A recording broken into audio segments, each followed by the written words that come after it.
ഒന്ന് ആലോചിച്ച് നോക്കിയേ, ഇന്റർനെറ്റ് മുതൽ ടെക്നോളജി മുതൽ ഏത് കാര്യത്തിലാണ് നമ്മൾ പുറകില്? സത്യം അല്ലേ? ലോകത്ത് ഇപ്പം അമേരിക്ക കിട്ടുന്ന ഏത് ഫെസിലിറ്റിയാണ് ഇന്ത്യ കിട്ടാത്തതുള്ളത് എന്ന് ചിന്തിച്ച് നോക്കിയേ. സോഷ്യൽ സെക്യൂരിറ്റി ഉൾപ്പെടെയുള്ള ചില കാര്യങ്ങളിൽ നമ്മൾ പുറകിലാണ്.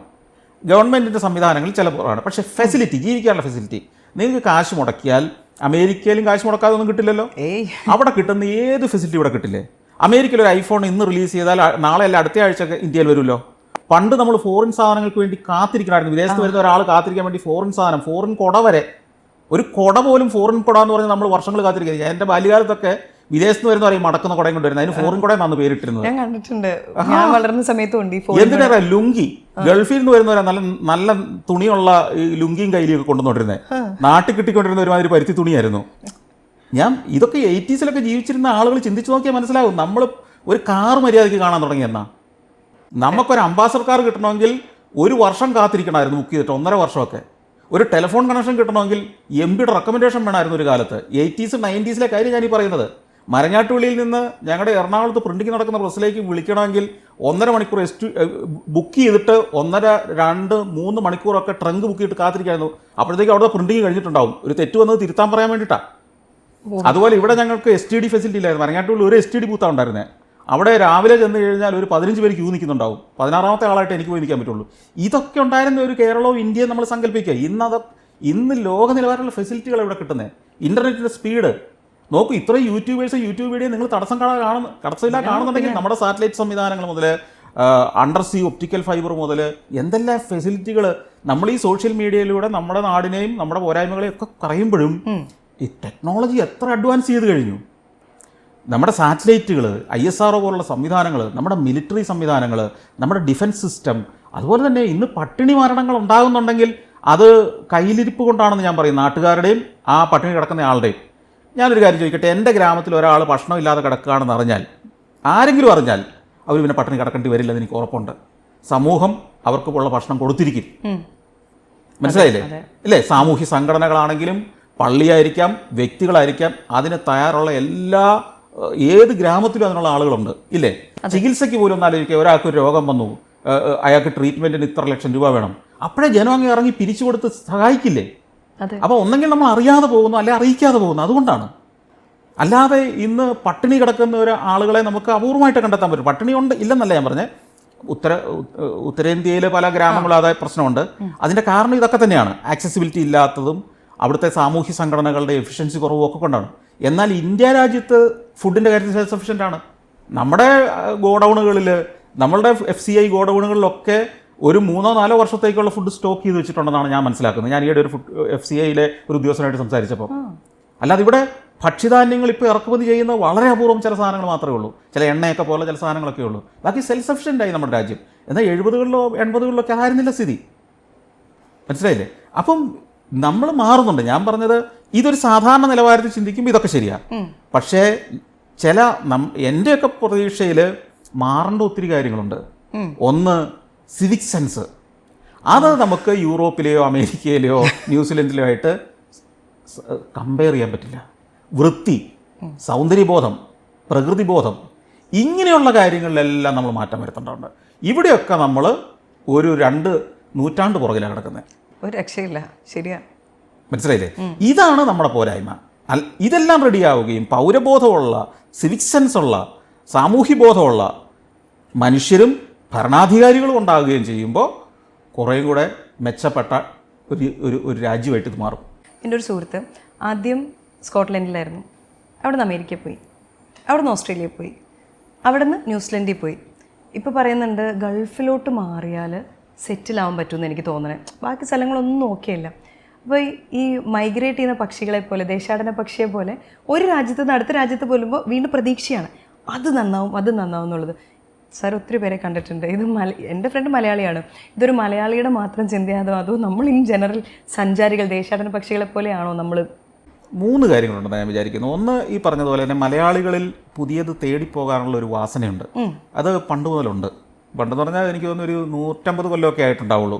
അന്നൊക്കെ മലേയിലേക്ക് പോവുക, ബർമയിലേക്ക് പോവുക, പിന്നെ അതിനുമുമ്പ് ഈ നോർത്ത് ഇന്ത്യയിലേക്ക് പോവുക, ബോംബെ, ഒത്തിരി പേരുണ്ട്. അങ്ങനെയൊക്കെ ആളുകൾ അവസരങ്ങൾ തേടിപ്പിടിക്കുന്നതിൽ മിടുക്കുള്ളവരാണ് നമ്മൾ.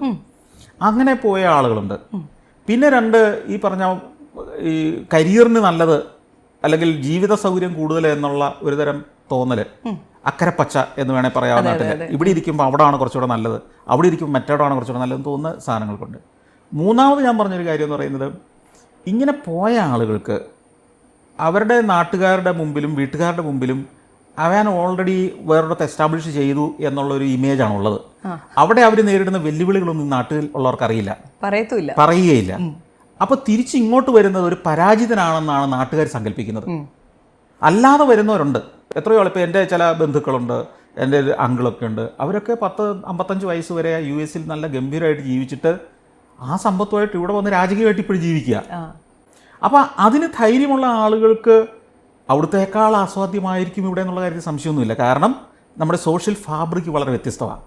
അപ്പോൾ അത് നമുക്ക് ഉള്ളിലുള്ള ഓണം, വിഷു, ക്രിസ്മസ് ആഘോഷങ്ങൾ, ഈ പറഞ്ഞ ഇപ്പം വെള്ളപ്പൊക്കം പോലും ആളുകൾ ഇരുന്ന് ഇങ്ങനെ ലൈവ് കമൻ്ററി കണ്ട് ആസ്വദിക്കുകയാണല്ലോ. ഈ വെള്ളപ്പൊക്കം കാണുമ്പോൾ മഴ പെയ്യുമ്പോൾ നമ്മൾ ജോൺസൺ മാഷിൻ്റെ പാട്ടും കട്ടൻ ചായ എന്നൊക്കെ പറഞ്ഞിട്ട് നമ്മൾ ആസ്വാദിക്കുന്ന ജനമാണ് നമ്മൾ, അല്ലേ? പ്രളയം ഉണ്ടായാൽ ആ പ്രളയം ഉണ്ടാവാത്തവർക്കല്ലാതെ ഒരു ആസ്വാദ്യമായ പരിപാടിയാണ്. ഞാൻ അതിനെക്കുറിച്ച് ചോദിക്കണം എന്ന് ഓർത്തിരിക്കുന്നത് ഇങ്ങനത്തെ ചില കാര്യങ്ങൾ റീസെന്റ് കണ്ടു. അപ്പോൾ നമ്മൾ രസിക്കുന്ന ആളുകളാണ്. ഇപ്പോൾ ഒരു ഏറ്റവും പ്രതിസന്ധിയുള്ള ഒരു വിഷയമാണെങ്കിൽ സോഷ്യൽ മീഡിയയിൽ വന്നു കഴിഞ്ഞാൽ അതിനകത്ത് ആദ്യത്തെ ഒരു 10 കമന്റ് നല്ല രസികന്മാരുടെ ആയിരിക്കും, ട്രോളുകൾ ഇറങ്ങും. അപ്പം നല്ല ക്രിയേറ്റിവിറ്റിയും ആസ്വാദന ബോധവും ഒക്കെ ഉള്ള ആളുകൾ തന്നെ നമ്മൾ. അത് ചില നേരത്തിച്ച് അതിന് വിട്ടുപോകുന്നുള്ളത് മാത്രമേ ഉള്ളൂ. പക്ഷേ അതൊരു നല്ല സ്വഭാവം തന്നെയാണ്. അപ്പോൾ ഈ സമൂഹം എന്ത് ചിന്തിക്കും എന്നുള്ളൊരു ഭീതി ഭയങ്കരമായിട്ട് മലയാളിക്കുണ്ട്. അതാണ് വലിയൊരു ശതമാനം തിരിച്ചു വരാത്തതിൻ്റെ ഒരു കാര്യം. ഗൾഫിൽ പോകുന്നവൻ തിരിച്ചു വരുന്നതിനെ ആളുകൾ അംഗീകരിക്കുന്നുണ്ട്, തിരിച്ചു വരണം എന്ന് തന്നെ ആളുകൾ ആഗ്രഹിക്കുന്നു, അവരും ആഗ്രഹിക്കുന്നു. എന്നാൽ യൂറോപ്പിലേക്കോ കാനഡയിലേക്കോ അല്ലെങ്കിൽ US പോയ ഒരാൾ തിരിച്ചു വരുന്നത് എന്തോ കുഴപ്പം കൊണ്ടാണെന്ന് ആളുകൾ ധരിക്കുമോ എന്നുള്ള ഭയം കൊണ്ട് വരാത്തവരുമുണ്ട്.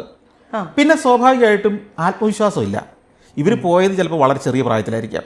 ഇവിടുത്തെ സിസ്റ്റങ്ങൾ അറിയില്ല, ഇവിടുത്തെ ഒരു സംവിധാനമായിട്ട് പൊരുത്തപ്പെടാൻ പറ്റുമോ, പ്രത്യേകിച്ച് കുട്ടികൾക്ക് അതൊരു വലിയ പ്രശ്നമാണ്. എൻ്റെ കുട്ടി അവിടെ ആണ് ജനിച്ചു വളർന്നതെങ്കിൽ അവനൊരു 10-15 വയസ്സ് കഴിയുമ്പോൾ ഒരിക്കലും തിരിച്ചിങ്ങോട്ട് വരില്ല. അവർക്ക് അവിടുത്തെ സിസ്റ്റം, ആ സിസ്റ്റത്തിൽ പൊരുത്തപ്പെട്ടു പോയി. ആ സിസ്റ്റമാണ് അവർ ആസ്വദിക്കുന്നത്. ഇവിടെ വന്ന് ആ റഫായിട്ടുള്ള നമ്മുടെ ഈ യുദ്ധം ചെയ്ത് മല്ല് പിടിച്ച് ബസ്സിൽ കയറുക, ഇടി കൂടുക, റേഷൻ കടയിൽ പോയി സാധനം മേടിക്കുക എന്നൊക്കെ പറയുന്ന പോലത്തെ ആ പഴയ സിസ്റ്റത്തിൻ്റെ ആ ഒരു ഭാഗമാകാനൊന്നും ഇവർക്ക് ആർക്കും ഇഷ്ടമില്ല. ഇവരൊന്നും റേഷൻ കടയിൽ പോകേണ്ടി വരുമായിട്ടല്ല ഞാൻ പറഞ്ഞത് വില്ലേജ് ഓഫീസിൽ പോയിട്ട് നമ്മളൊരു സാധനം വാങ്ങാൻ, പഞ്ചായത്തിൽ പോവുക, ഇതൊക്കെ ആളുകൾക്ക് പഴയ ശൈലി തന്നെ ഇപ്പോഴും നടക്കുന്നതെന്നാണ് ധാരണ. അതുകൊണ്ട് തന്നെ തിരിച്ചിങ്ങോട്ട് വരാനുള്ളൊരു ഭയമുണ്ട്. അതാണ് ഒരു പ്രധാന കാര്യം. ഇപ്പം റീസെൻ്റ്ലി പലപ്പോഴും നമ്മൾ സോഷ്യൽ മീഡിയയിൽ കാണുന്നൊരു കാഴ്ചയാണ്. ഇപ്പം ഏറ്റവും അടുത്തുണ്ടായത് ഒരു റാപ്പറെ കുറിച്ചുണ്ടായൊരു സംഭവത്തിൽ നമ്മൾ സോഷ്യൽ മീഡിയ കമൻറ്റുകൾ നോക്കിയിട്ടുണ്ടെങ്കിൽ ഇപ്പോൾ ഈ പറഞ്ഞ പോലെ നമുക്ക് ആസ്വാദികരമായ കമൻറ്റുകളുണ്ട്. പക്ഷേ എത്ര സീരിയസ് ആയിട്ടുള്ളൊരു ഇഷ്യൂ ആണെങ്കിലും അയാളെ താറടിക്കുക, അടിച്ചകത്ത്, അതാരും ആയിക്കൊള്ളട്ടെ, ഒരു ചെറിയ കുറ്റം കണ്ടുപിടിച്ചാൽ, ഒരാളൊരു തെറ്റ് ചെയ്തു എന്നറിഞ്ഞിട്ടുണ്ടെങ്കിൽ പിന്നെ മാധ്യമ വിചാരണയായി. പണ്ട് ചാനലുകളിൽ അല്ലെങ്കിൽ ആദ്യം പത്രം പിന്നെ ചാനലിൽ വന്നതിന് പകരം ഇപ്പോൾ സോഷ്യൽ മീഡിയ അടിച്ച് ആക്ഷേപിച്ച് ആ 2 ദിവസം കൊണ്ട് അയാൾ ഇല്ലാണ്ടാക്കുകയാണ്. ചിലതൊക്കെ 2-3 ദിവസം കഴിയുമ്പോൾ അല്ലെങ്കിൽ ഒരാഴ്ച കഴിഞ്ഞിട്ടാണ് അറിയുക. അത് അങ്ങനെ ഒരു കാര്യമല്ല. എൻറ്റയർലി കഥ സാർ പറഞ്ഞ പോലെ പകുതി സത്യങ്ങൾ, അർത്ഥസത്യങ്ങൾ കൂടാതെ തന്നെ കള്ളങ്ങളും എല്ലാം വരുന്നുണ്ട്. അപ്പം അങ്ങനെ വന്നു കഴിയുമ്പോൾ നമ്മുടെ മെൻറ്റാലിറ്റി ഇവിടെ നിന്ന് ഇച്ചിരി മെച്യൂരിറ്റി ഉള്ളവർക്ക് മനസ്സിലാക്കാം കാത്തിരുന്നിട്ട് റിയാക്ട് ചെയ്യാമെന്ന്. പക്ഷെ അതല്ല ഇപ്പോൾ സംഭവിക്കുന്നത്. അപ്പോൾ അത് കണ്ട് ആദ്യം ഒരുത്തൻ ചെയ്ത ബാക്കി എല്ലാവരും ചെയ്യുകയാണ്. ഇത് കാണുമ്പോൾ എൻ്റെ രക്തം തിളയ്ക്കാറുണ്ട്. സാർ ഈ ഒരു ആറ്റിറ്റ്യൂഡ് കാണുമ്പോൾ സാറിൻ്റെ രക്തവും തിളയ്ക്കാറുണ്ടോ? രക്തമൊക്കെ തിളയ്ക്കും. പക്ഷേ അതുകൊണ്ട് ഞാനിപ്പോൾ ഇത്തരം കാര്യങ്ങൾ നോക്കാറില്ല. അതാണ് കാര്യം. നമുക്ക് ഡിസിഷൻ എടുക്കാനുള്ളൊരു ബുദ്ധിയുണ്ടെങ്കിൽ ഇതിനകത്തൊരു പ്രശ്നം അതിസാധാരണക്കാരായ മനുഷ്യരാണ് ഈ ഒരു കമൻറ്റ് കണ്ടിട്ട് അവൻ്റെ അഭിപ്രായം രൂപീകരിക്കുന്നത്. മനസ്സിലായില്ലേ? ഒരു കമൻറ്റ് കണ്ടിട്ട് അഭിപ്രായം രൂപീകരിക്കുന്ന ആളെന്ന് പറയുന്നത് യാതൊരു സ്വയം ബോധവും ഇല്ലാത്ത ഒരാളാണ്. ഈ കമൻ്റ് ഇട്ട അയാൾക്കൊരു ഇൻട്രസ്റ്റ് ഉണ്ടാവുമെന്ന് ചിന്തിക്കാനുള്ള ബുദ്ധി ഉണ്ടാവണ്ടേ?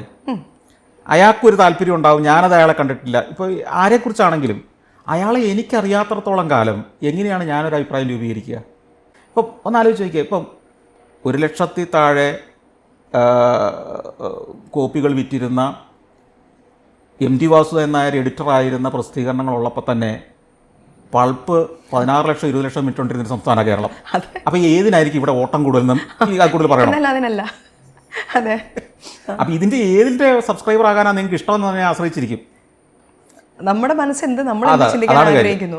നിങ്ങൾ ഈ 16 ലക്ഷം സബ്സ്ക്രൈബ് ചെയ്തതിൻ്റെ കൂടെ നിന്ന് കൈയടിക്കുകയോ കൂക്കി വിളിക്കുകയോ ചെയ്യുന്ന ആളാണോ അത് ഈ 1,00,000 താഴെ മാത്രം സബ്സ്ക്രിപ്ഷനുള്ള അതിൻ്റെ ഭാഗമായി നിന്ന് ചിന്തിക്കുന്ന മനുഷ്യരാകുക എന്നുള്ളതാണ് ചോദ്യം. ബഹുഭൂരിപക്ഷം അങ്ങനെയല്ല. നിങ്ങൾ സോഷ്യൽ മീഡിയയിലെ കമൻറ്റുകൾ ഇട്ട് നോക്കിയേ, അതിനകത്ത് ഏതെങ്കിലും ഒരാളെ നിങ്ങൾ അറിയുമോ? പലതും ഫേക്കാണ് താനും. ഫേക്കെന്ന് മാത്രമല്ല, നിങ്ങൾ അറിയുന്ന ഒരാൾ അതിനകത്ത് പോയി കമൻറ്റ് ഇടുന്നില്ലെങ്കിൽ അതിൻ്റെ അർത്ഥം എന്നാ? കേരളത്തിലെ അറിയപ്പെടുന്ന അല്ലെങ്കിൽ അത്യാവശ്യം വിവരമുണ്ടെന്ന് നിങ്ങൾ കരുതുന്ന അല്ലെങ്കിൽ നിങ്ങൾക്ക് റിലയബിളായ ആരെങ്കിലും ഏതെങ്കിലും ഒരു സാധനത്തിൻ്റെ അടി പോയി കമൻറ്റ് ഇട്ട് നിങ്ങൾ കണ്ടിട്ടുണ്ടോ? ഞാൻ ഇതുവരെ കണ്ടിട്ടില്ല. എനിക്കറിയാവുന്ന ആരുടെയും ഇതൊന്ന് കമന്റ് ചിന്തിച്ചാൽ മാത്രം മതിയല്ലോ. അപ്പോൾ ആരായിരിക്കും കമൻറ്റ് ഇടുന്നത്? പണ്ട് ഈ കവലയിലൊക്കെ നിന്ന് പറഞ്ഞ ആൾക്കാർ. അപ്പോൾ കമൻറ്റ് ഇടുന്ന ആളുകൾ മറ്റവരെന്തുകൊണ്ട് കമൻറ്റ് ഇടുന്നില്ല എന്നുകൂടെ നമ്മൾ ചിന്തിക്കണം. അതെ, അവർക്ക് അഭിപ്രായം ഇല്ലാത്തതുകൊണ്ടല്ലല്ലോ. അത് നമ്മുടെ പ്രേക്ഷകരും ചിന്തിച്ചാൽ മതി, അല്ലെങ്കിൽ നമ്മുടെ വായനക്കാരും ചിന്തിച്ചാൽ മതി. അതായത് ഈ കമൻ്റ് ഇട്ട് ഒരാളും നമ്മളറിയുന്ന ഒരു പ്രതിഭാശാലിയുടെ കമൻറ്റ് ഇതിനകത്ത് നിങ്ങൾ കാണുന്നില്ല. നിങ്ങൾക്ക് വിശ്വാസമുള്ള ഒരു വിദഗ്ധൻ്റെ കമൻറ്റ് ഇതിനകത്ത് കാണുന്നില്ല. ഈ കണ്ട കമൻ്റ് എല്ലാം ഏതെങ്കിലും തെറ്റായ പേരുകളും ഓമനപ്പേരുകളും തെറ്റിച്ച പേരുകളും ഇട്ടിട്ടുള്ള കമൻറ്റുകൾ മാത്രമേ ഉള്ളൂ.